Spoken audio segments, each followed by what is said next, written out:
Les Pokémon, Beyblade, Bedaman, Bakugan et bien d'autres nous ont offert tellement de moments mémorables entre amis et dans la cour de récréation. Et c'est pour ça que j'aimerais revenir avec nostalgie sur tous ces jeux qui ont pu bercer notre enfance et les moments passés avec nos amis à la cour de récré.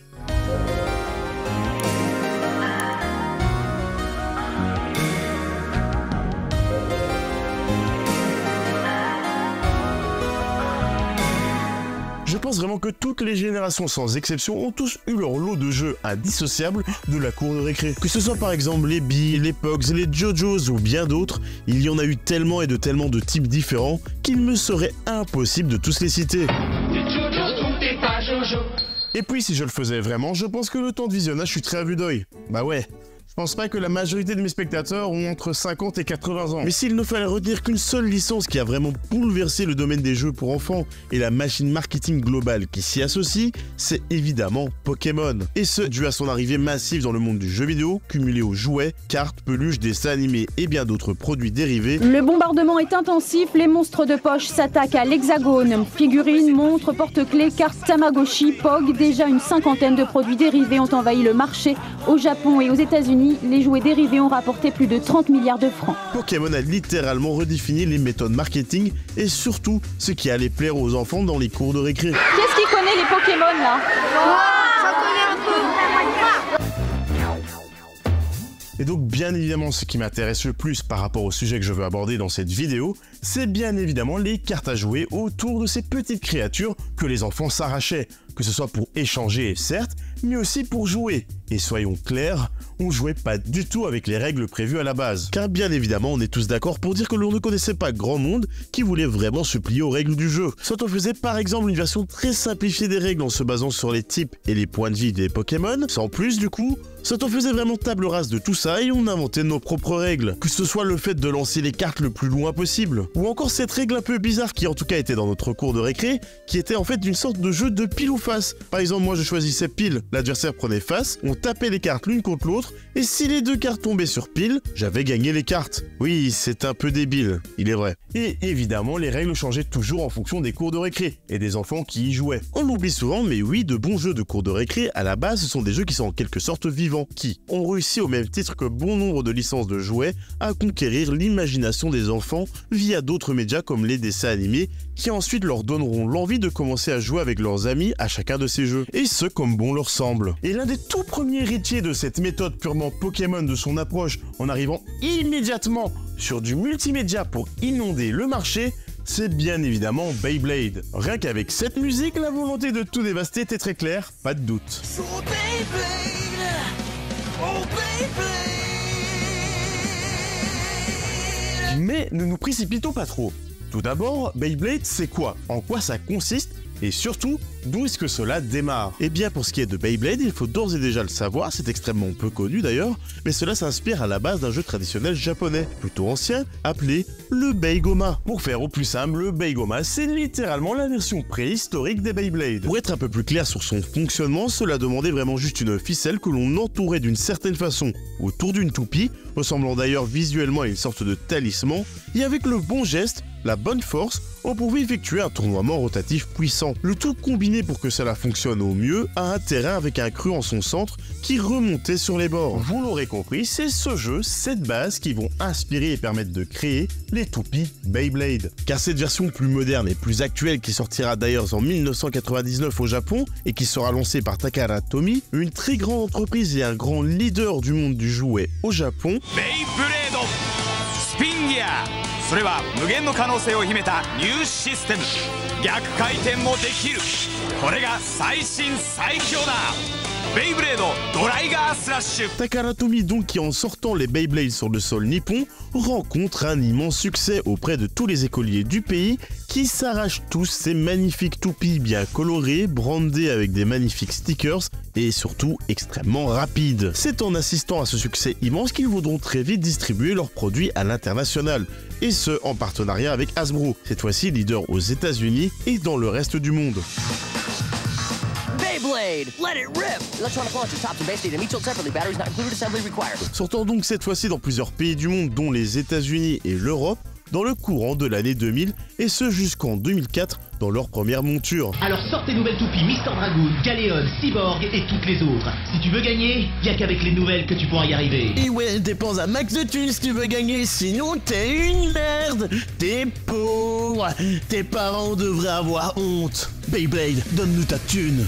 La stratégie qui sera très vite accolée sera littéralement comme pour Pokémon de lancer très rapidement la production d'un animé autour de la marque sortant donc en 2001, permettant d'encore plus aider à inonder rapidement le marché international.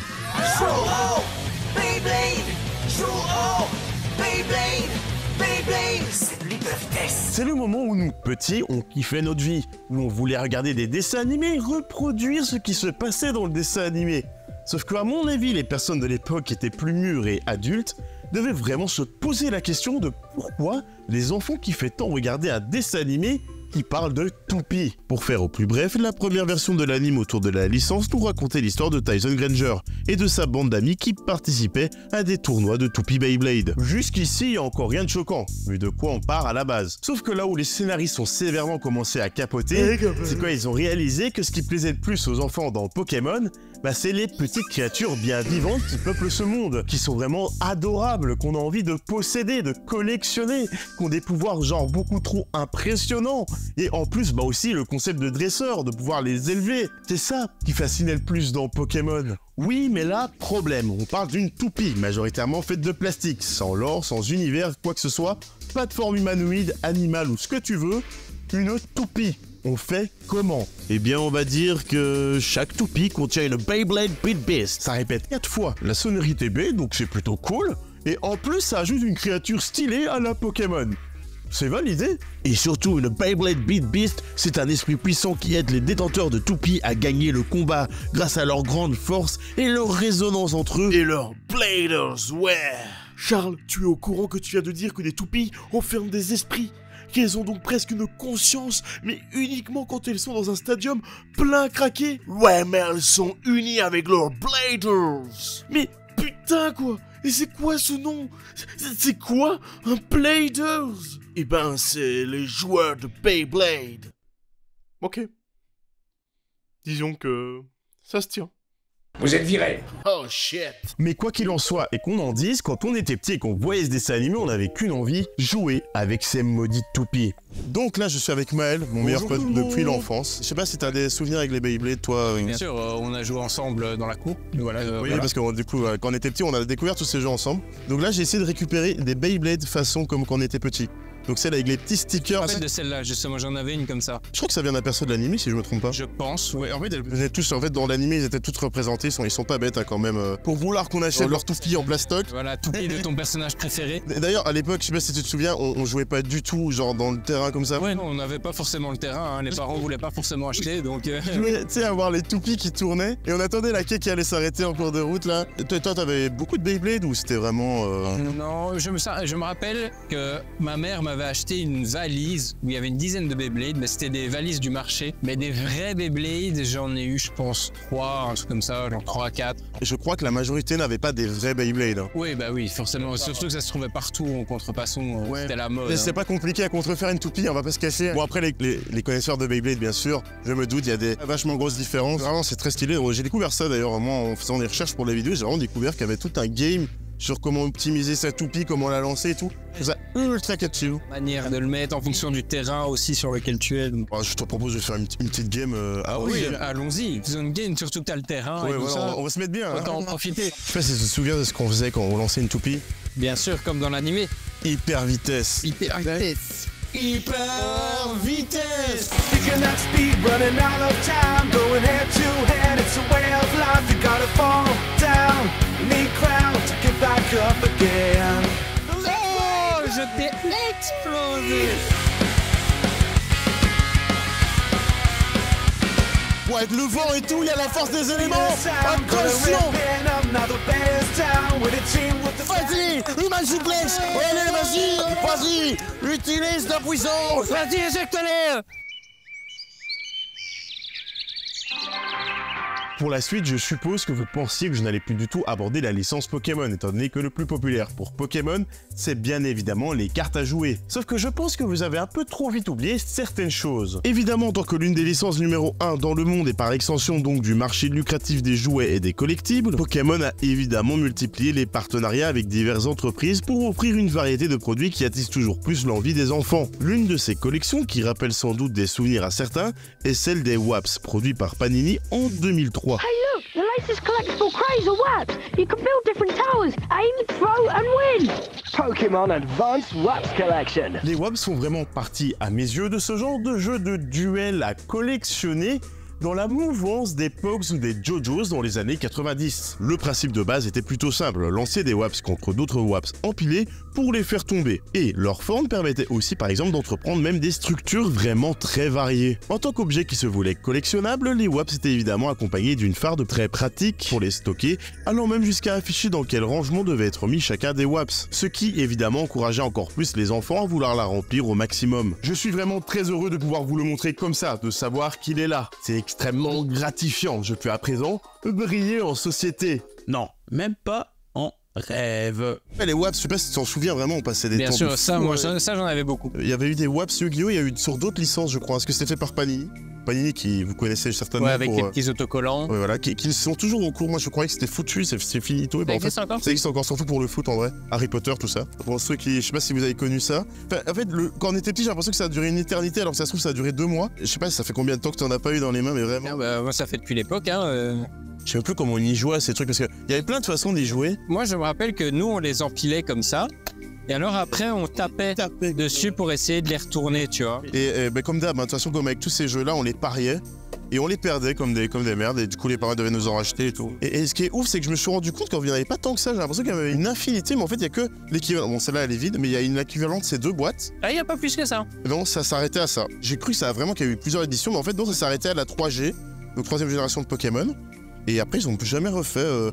Alors une fois qu'ils sont arrivés à l'époque de Diamant et Perle, j'ai l'impression qu'ils ont un peu laissé ce genre de partenariat. Ouais, c'était un paquet où t'en avais quoi, 3 dedans, je pense. Ouais, en vrai, c'est du vol. Quand tu y repenses, à l'époque, on avait vraiment 3 dedans. Mais en même temps, vu la taille de la collection, c'est pour ça que ça nous paraissait une infinité. Genre, les parents, ils nous en achetaient tous les X temps. Pour tous les avoir, c'était long. Ouais, c'était long. C'était long ouais, quand même. Surtout que souvent, t'avais des doubles et tout ça aussi. T'avais pas à chaque fois les autres, vu que c'était aléatoire.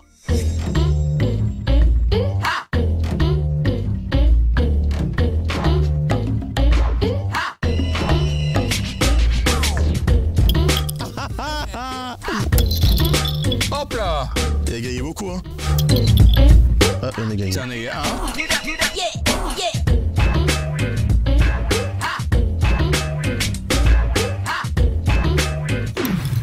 Putain, il s'est retourné, il s'est remis. Yes! Bien joué. Allez! Bon, bah, je pense qu'on peut dire que j'ai gagné. Ouais, tu as bien gagné. Passons maintenant à ce qui est, pour moi, l'un de mes jeux d'enfance préférés et qui, malheureusement à mon grand désarroi, est beaucoup moins connu que les précédentes licences qui étaient juste avant, ou tout simplement beaucoup plus oublié. Et ce jeu portait le nom de Bedaman. Donc les Bedaman, plus connus sous le nom complet de Battle Bedaman, sont apparus sous la forme que l'on connaît en 2005. Bedaman devient le grand maître des billes. Cependant, pour retracer le véritable début de cette licence, il faut revenir en 1995. À l'origine, Bedaman s'inspire d'une célèbre licence de jeux vidéo de l'époque, Bomberman. Pour résumer, cette licence consiste en des jeux de versus à 4 joueurs où l'objectif était de piéger ses adversaires avec des bombes au périmètre d'explosion linéaire, capables d'anéantir tout ce qui se trouvait dans leur trajectoire, qui s'est petit à petit développé au fur et à mesure des jeux, permettant notamment de faire des aventures solo. Et au fil des années et des épisodes, évidemment, cette licence est devenue de plus en plus reconnaissable et surtout puissante commercialement au Japon. Ce qui, évidemment, et vous vous en doutez, va attirer l'intérêt d'une marque de jouets qui a directement senti le potentiel autour de cette marque et de ce jeu. Et cette marque est Takara Tomy, ceux-là même qui sont à l'initiative et à la création quelques années plus tard des Beyblade. Et oui, le monde du jouet est vraiment très petit. Comme toi. Allez, j'y vais. Tu peux y aller. C'est vraiment gentil d'avoir fait toute cette route. J'écris bien, c'est vraiment drôle et ça valait le coup. C'est donc en 1995 que Takara Tomy va lancer une nouvelle gamme de jouets appelée Bomberman Bedaman, de petites figurines capables de lancer des billes depuis leur ventre, à l'image des bombes du jeu. Et au fil des années, l'apparence de ces jouets va progressivement évoluer, pour commencer à s'éloigner des designs originaux de Bomberman, créant de par ce fait une sorte de toute nouvelle gamme de jouets, comme jamais vu auparavant et complètement modulable, et qui va véritablement bien prendre au Japon, allant même jusqu'à faire naître un animé et des jeux vidéo autour de ces petits jouets, alors même qu'à la base c'était déjà une adaptation d'une licence de jeux vidéo. Donc là les mecs créent des adaptations d'adaptations. Des génies. C'est donc là qu'un énorme mastodonte du secteur va arriver dans la course, Hasbro. Hasbro, évidemment, c'est les mêmes qui se sont aussi occupés de l'importation de grandes gammes de jouets en provenance du Japon, comme on a pu le voir avec Beyblade, mais aussi Transformers, Power Rangers et bien d'autres. Enfin, soit pour en revenir à nos moutons, ah, c'est marrant. Hasbro a évidemment très vite perçu l'énorme potentiel autour du concept, celle d'être améliorable au fur et à mesure du temps. Que ce soit mettre un canon plus gros, de quoi mettre des recharges de billes plus nombreuses, changer et adapter complètement les visuels du Bedaman comme bon nous semble, et ce même en récupérant des pièces de d'autres modèles.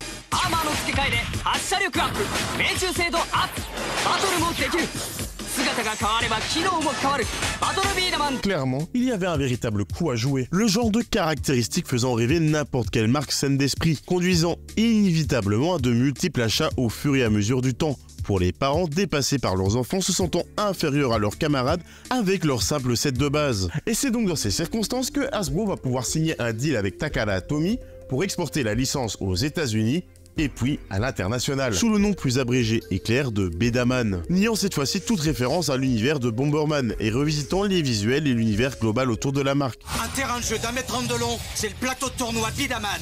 Fais basculer les barrières, envoie le palais chez ton adversaire, dégomme les quilles, relève les 10 défis pour remporter le tournoi. Et cette sortie internationale va évidemment coïncider avec l'arrivée d'un tout nouvel animé dédié à la licence, comme Takara Tomy avait pu le faire avec Beyblade, portant ainsi le nom de Battle Bedaman.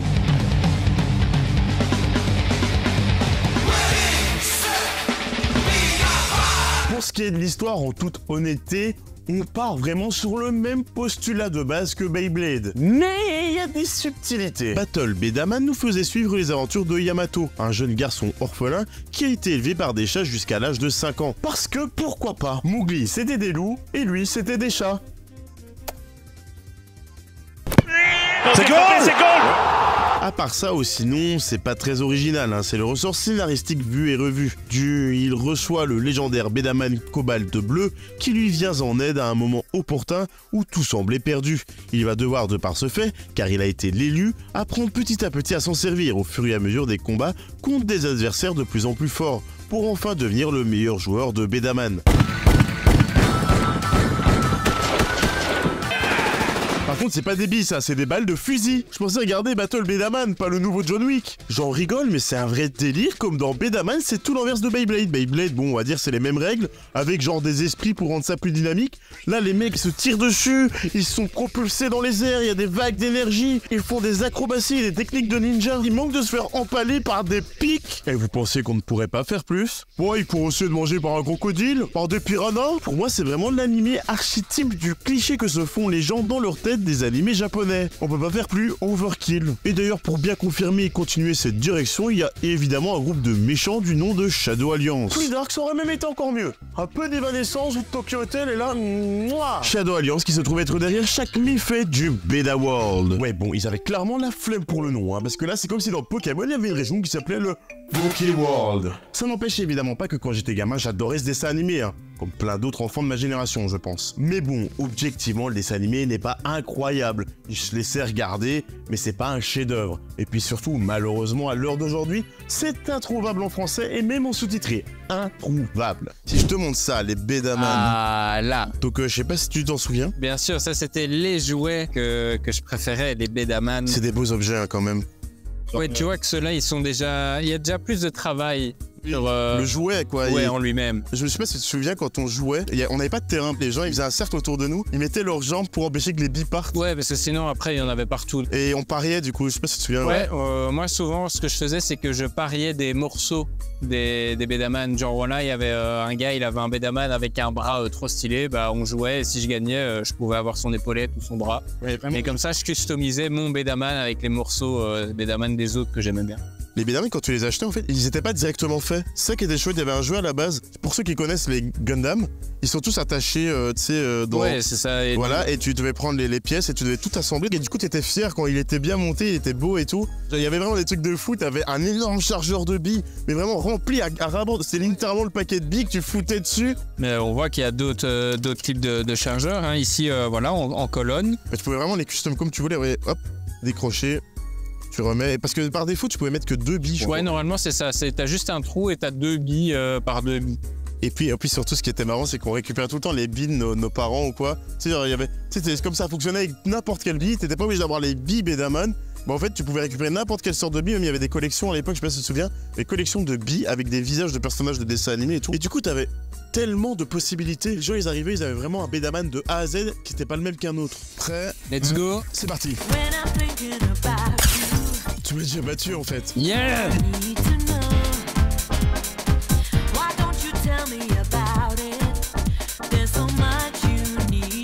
Waouh, y'a tout qui se casse! Y'a waouh, en dessous du terrain, ils ont tout. Bon, je te propose qu'on fasse une game sans terrain. Hein. On remet en jeu. Ah, let's go! Ah! Bien joué! C'est bon. C'est Maël qui a gagné. Mais quand même, malgré tout. Fini de jouer. Maintenant, on va faire avec mes règles. Avec tes règles. Telles des cow-boys.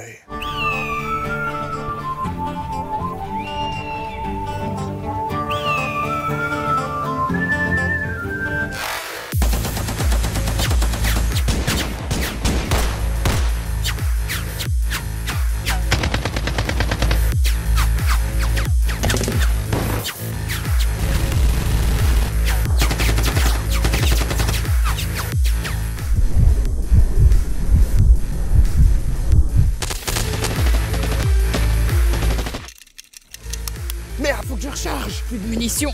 Eh merde! Les billes? La boîte à billes? Elle est où?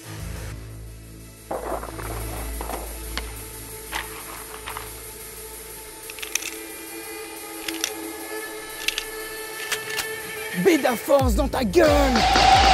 Je suis dans la Béda merde! Et le dernier jeu du genre que j'ai personnellement connu dans mes années d'école élémentaire, c'est bien évidemment Bakugan. Je suis sûr que même chez les plus jeunes générations, le nom Bakugan vous dit certainement quelque chose, étant donné la longévité de la licence. Bakugan est une série de jouets qui, par bien des aspects, se dissocie fortement de toutes les précédentes créations de jeux, de duels pour enfants et des animés décrits juste avant. Ici, l'initiative même de la licence et la création ne sont pas purement japonaises, mais bien japo-canadiennes dès ses fondations. C'est donc Sega Toys au Japon et Spin Master au Canada qui vont être à l'initiative de tout ce nouveau jeu à fort potentiel. Ce qui permettra bien évidemment et directement de mixer le savoir-faire japonais autour des jeux du genre et une entreprise nord-américaine très puissante dans le marketing. Le principe est très simple mais diablement ingénieux. Mixer une partie carte de jeu à collectionner qui a maintes et maintes fois fait ses preuves, le tout fusionné avec un principe de figurine transformable dans la mouvance d'autres jouets du genre. Bakugan, the time for battle is now. Et c'est donc comme ça qu'en 2007 fut lancée la toute première gamme de ces jouets, portant le nom de Bakugan Battle Brawlers, avant d'être finalement lancé en grande pompe aux États-Unis et dans le reste du monde en 2008. Bien évidemment, et pour lancer ce phénomène à en devenir, ils sont arrivés dans les règles de l'art avec leur nouvel animé promotionnel.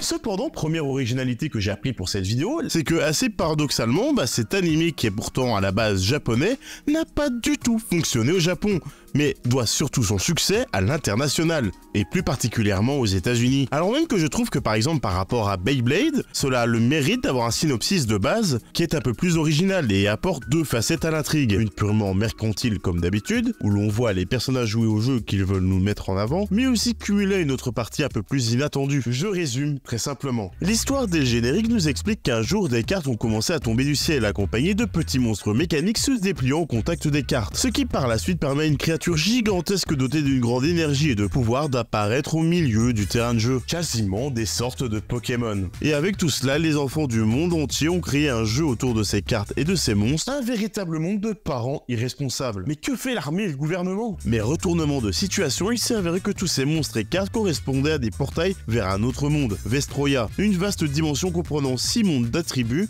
le feu, la terre, la lumière, les ténèbres, l'eau et le vent. Sauf qu'un de ces monstres, que les enfants terriens ont d'ailleurs nommé les Bakugan, se veut être le vil vilain, portant le nom de Naga.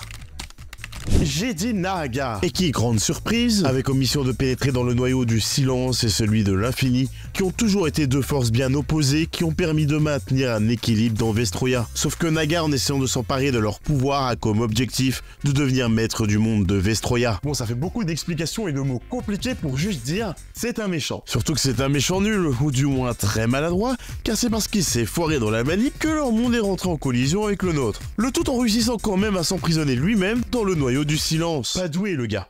On peut dire un gars pour un dragon. Pas doué le dragon. C'est là que des enfants portant le nom de Dan, Marucho, Runo, Shun, Julie et Alice vont se lier à leur Bakugan pour empêcher le pire d'arriver. Bon, ok, vu comme ça, l'histoire est extrêmement simple et basique dans sa structure. Mais malgré tout, ce simple postulat de deux mondes dans lesquels vivent les monstres qui habitent dans les jouets leur donne un vécu, une personnalité et des émotions, apportant un vrai sentiment d'attachement plus réel aux personnages et une envie de suivre leur épopée, apportant plus d'enjeux à l'histoire, là où au final, dans Beyblade et Bedaman, on retrouve des enfants faisant des affrontements banals du vrai jeu, dans lequel on brode énormément d'effets et de gags, de sorte à justifier l'existence d'un dessin animé évidemment. Même si à certains moments, soyons francs, ça reste tout de même des gosses qui parlent à des jouets en plastoc. On est vraiment aux portes de la schizophrénie à certains moments. Et puis même si les Bakugan sont vivants, ben les pauvres quoi. Très bien, si tu es là-dedans, parle-moi. Et si j'ai pas envie? Ah bon sang, tout ça est ridicule. Ce n'est qu'une pièce de jeu. Répète pour voir. Eh ben dis donc, je dois commencer à perdre l'esprit moi. À quel dis-tu? Oublions ça. Je vais t'appeler Drago. Super. C'est ton nouveau nom mon vieux, j'espère que tu l'aimes. Oh non, c'est de la chiasse. En tout cas, aussi bof l'animé soit-il, cela restait malgré tout toujours un excellent moyen pour vendre des jouets à côté. Et ce, même si, au final, comme d'habitude, aucun des enfants qui allaient jouer avec n'allait jouer avec les vraies règles, bien évidemment. Car oui, faire tourner une toupie, un enfant il comprend. Tirer des billes, il comprend aussi. Lancer, n'en parlons pas. Mais alors des règles à base de cartes avec points de vie qui se concordent en plus avec un petit robot transformable avec des cibles faibles face à d'autres, cela commence vraiment à faire beaucoup pour des enfants voulant juste se défouler et surtout s'amuser. Baku Clip chargé, prêt à dégainer. Choisis dans ton Bakurak le trio gagnant. Équipe d'élite, prêt au combat. Bakugan attaque spéciale, enfin disponible. Produit vendu séparément. Waouh! Oh, waouh! Je pense vraiment qu'on ne jouait jamais avec les vraies règles. Moi, je jouais ça comme de la pétanque. Oui, c'est vrai que c'était de la pétanque en vrai quand on y pense. Je mettais la carte et puis après, je lançais le Bakugan et il fallait qu'il roule dessus et qu'il s'ouvre. On les utilisait vraiment pas comme il fallait. Non, non, parce que normalement, on peut voir qu'il y a des points de dégâts, d'attaque. Tu dois faire des combats normalement de Bakugan. C'est comme du Yu-Gi-Oh, Pokémon. Moi, je trouve que l'idée de la boule comme ça qui arrive, qui s'actionne, je trouve que ça fait Pokéball. Mais en même temps, je trouve que dans les visuels, on est plus proche d'un Yu-Gi-Oh en fait dans l'idée. Il y a vraiment un mélange de tous ces jeux qu'on a connus. C'est l'aspect collectionnite parce que chaque monstre est différent et ils sont aussi liés au personnage de l'animé. Celui-là par exemple il est très stylé. En fait il y en avait certains que tu devais faire tourner, puis ils arrivaient sur la carte et ils se dépliaient comme ça. Donc il y avait vraiment des chouettes idées dans le concept de Bakugan. On avait même des lanceurs comme ceux-là. Vous avez ces sortes de guns que personne n'utilisait en vrai. J'ai jamais vu personne avec. Mais en vrai, quand j'étais petit, j'avais un peu l'envie d'en avoir. Ça, en tant que gosse, c'est trop stylé, évidemment. En vrai, c'est juste un truc qui imite ton doigt. Ça sert à rien, c'est du gadget. Voilà, et puis même, il y avait des gros Bakugan comme ceux-ci. Et du coup, moi, ça me fait rire parce que qui joue avec ceux-là? Genre, imaginons que tu fais une vraie game avec ta mini-carte là au milieu du terrain. Et t'es en ah, vas-y! Waouh, il fait une petite bourrée de cacahuètes. Et voilà, donc on avait littéralement une figurine presque. Mais personne jouait avec ça. C'est comme les grandes cartes Pokémon. Tu sais, les cartes Pokémon géantes. Oui. Personne joue avec ça. Et là, avec tout le monde joue avec ses petites cartes. Et toi, t'arrives avec ta carte et tu fais la moitié du terrain. 1, 2, 3. Yes. Ça tue la merde avec le gun, attends. Le fun est fini. Ma main est tout aussi nulle.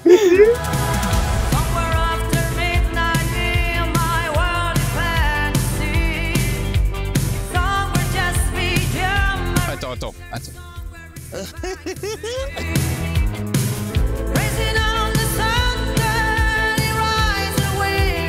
allez quoi. Ah non. Mais non mais...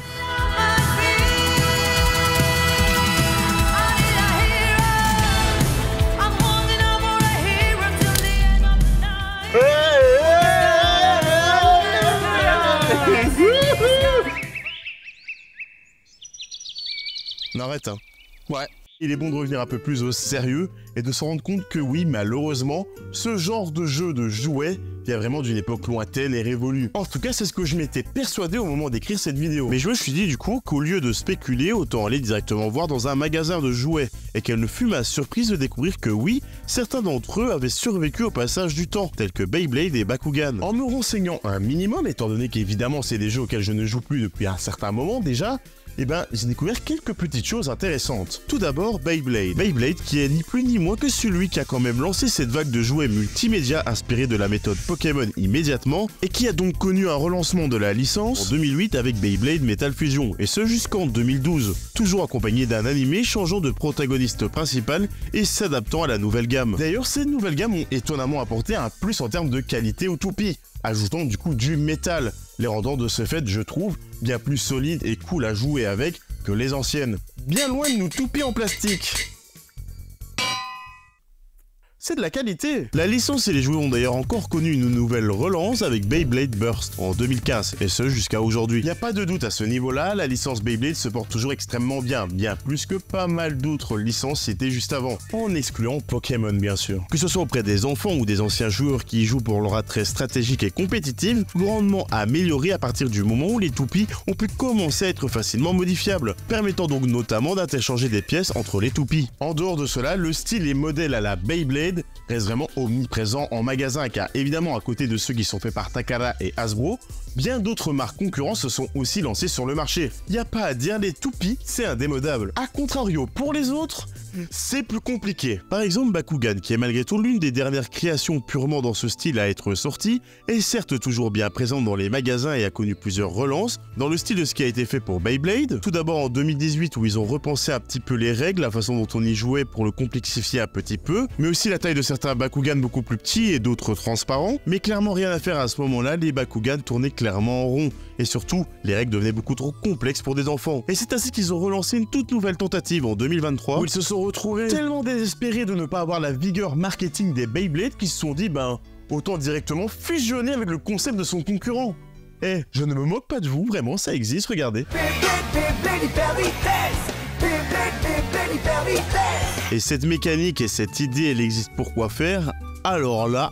Et pour finir, vous me direz qu'est devenu Bedaman. Pourquoi plus rien? Pourquoi tout le monde l'a collectivement effacé de sa mémoire? Les battles Bedaman après leur démarrage entre 2005 et 2006 vont petit à petit disparaître des rayons et des jeux populaires, sans réelle raison valable, à part potentiellement un effondrement des ventes moins satisfaisante que celle des Beyblade pour Hasbro. Suite à cet échec à l'international, Takara Tomy, eux de leur côté, ont tenté de lancer la suite de la licence, avec une toute nouvelle gamme de jouets et d'animés, Crash Bedaman. Oui, comme son nom un peu trop avant-coureur le laisse le penser, va littéralement se cracher sur le marché japonais. Genre vraiment le méga bide. Et ce car pour je ne sais quelle raison, ils ont décidé de pousser la métaphore du gun avec les Bedaman à son paroxysme, en transformant littéralement le Bedaman en arme à feu.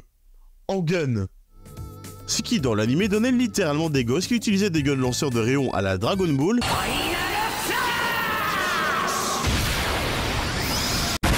Tu m'étonnes que la licence ait disparu. T'imagines, ils sortaient ces Bedaman là aux États-Unis? Le gosse, il arrive avec son Bedagun à l'école. Par la suite, ils tenteront bel et bien une relance de la licence en 2011 avec un manga et un animé en simultané du nom de Bedaman Crossfire. L'idée est la même en soi, mais à quelques détails non négligeables près. Ils ont d'ores et déjà entièrement changé leur design et la structure des Bedaman. Il semble à présent bien moins facile d'interchanger les pièces entre elles. Le nombre d'accessoires différents disponibles pour jouer avec sont largement plus limités, sans oublier que les jeux proposés pour s'affronter entre amis se sont amoindris et sont devenus bien moins engageants. En gros, pour faire simple, ils ont perdu grandement en intérêt. En tout cas, de mon point de vue de vieux nostalgique des années 2000, évidemment. Et d'ailleurs, pour en avoir ici présentement dans mes mains, sont pas mal, hein. Mais clairement, il manque d'un truc. Encore une fois, au contraire de Beyblade, ils n'auront pas réussi à relancer dignement l'intérêt autour du concept, ce qui a malheureusement mené à une disparition pure et simple de la licence. Bonjour les amis, voici un grain de folie. Allô? Comment ça, il y a une nouvelle gamme de jouets Bedaman qui tire des bouchons? Quoi? Tu m'envoies la vidéo? Ouais. Cap Revolution, Bottleman. Load and shoot bottle caps to hit the target. Different challenges to compete in. Play it yourself or battle with your friends. Qu'avez-vous fait? En tout cas oui, pour faire simple, certaines licences ont certes perduré, mais malheureusement d'autres sont bel et bien mortes, ou maintenues sous respirateur artificiel. En tout cas, elles le sont à mes yeux. Laissez tranquille Bedaman, s'il vous plaît. Par pitié. Et malgré tout, avec le temps, les créations de licences et nouveaux concepts du style se sont petit à petit dissipées, pour finalement garder les porte-étendards et concepts similaires à ceux qui existent déjà. Et ce car le marché est tout simplement en crise et ne répond plus aux mêmes demandes et envies que l'on a pu connaître, face notamment au centre d'intérêt des générations les plus jeunes, de plus en plus liés et portés sur les nouvelles technologies, accentuant de plus en plus un réel fossé générationnel. Nous ne laissons plus que nos lointains souvenirs pour revenir au simple plaisir de la vie, de la cour de récré. Pendant une minute, j'ai vraiment cru qu'il avait parlé. Faut vraiment que j'arrête de boire des sodas, moi. Alcoolo. Beyblade! Show off! Beyblade! Beyblade! Beyblade!